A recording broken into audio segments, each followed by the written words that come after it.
Mga kaibigan, pakbet. Ayan.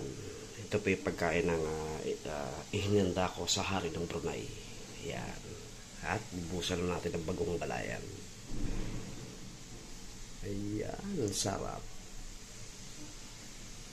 At syempre, hindi mawawala ang kapartner na paborito ng hari ng Brunei. Malaking salamat po kung matanggap ko po ang liham na ako po yung magpapakain sa hari ng Brunei. Ayan, ito po pagkain ng hari ng Brunei. Ayan. Ang galing ganda. Napakasarap.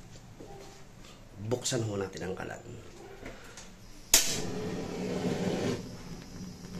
Ayan.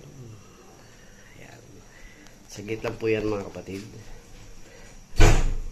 Sa pagsasalang ko po na mamaya ng pagkain na yan, makikita nyo pagkatapos yung napakasarap na pagkain. Napakasarap po. Maraming salamat po.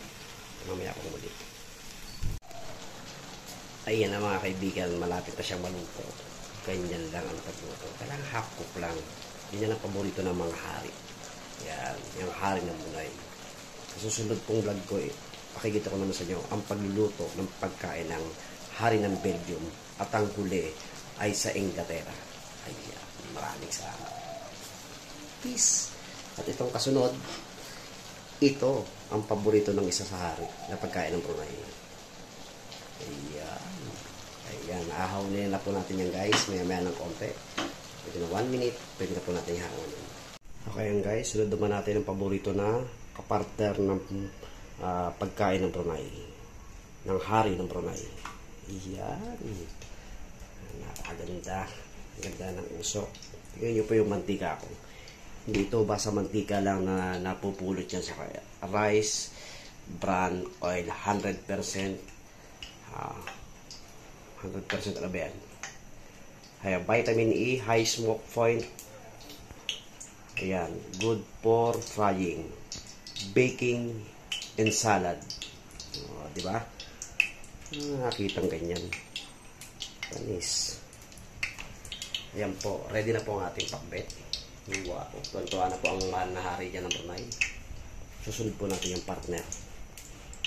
Ayan. Ayan, parinito na natin ang kapatid ng pagkain na vegetable yung paborito ng hari ng Brunei. Ayan yung pagkain ng hari. Ayan. Ayan yung mga prominenteng tao yun. Kailangan mong mga royal yun, mga royal blood. Kailangan paghandaan mo yung napakasarap na pagkain. Kaya guys, babalik ulit tayo.